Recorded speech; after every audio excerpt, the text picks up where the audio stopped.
আসসালামু আলাইকুম। তো অনেকে আমাকে জিজ্ঞেস করে যে ভাই স্বল্প টাকার মধ্যে একটা ভালো মাইক্রোফোন কিনতে চাই, আপনি যদি একটু বলতেন খুবই ভালো হতো।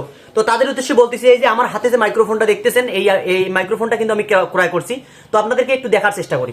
তো এর কাছে নিয়ে, তো আপনারা দেখতে পাচ্ছেন, আনবক্স করলাম যে এরা এই একটা মাইক্রোফোন। দূর থেকে দেখা। এই যে মাইক্রোফোনটার নাম হচ্ছে শিংফু শিংফু TX11। তো ভালো ব্র্যান্ডের একটা মাইক্রোফোন। এখন অনেকেরই প্রশ্ন থাকতে পারে যে ভাই এটার প্রাইস কত। আমার কাছে এটার প্রাইস নিয়েছে 4200 টাকা। তার মধ্যে একটা পিন কিনছি 100 টাকা। আর আপনার যে ফোনটা আছে, ফোনটা নিবে 500-600 টাকা। তো 600 টাকা দিয়ে আমি একটা ফোন কিনছি।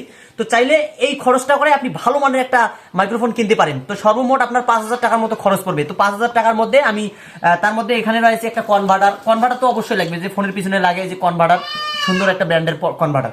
তো যাই হোক, এই 5000 টাকা বাজেটের মধ্যে একটা ভালো মানের একটা মাইক্রোফোন কেনা সম্ভব। তো সবাই এই মাইক্রোফোনটা কিনতে পারেন। ধন্যবাদ।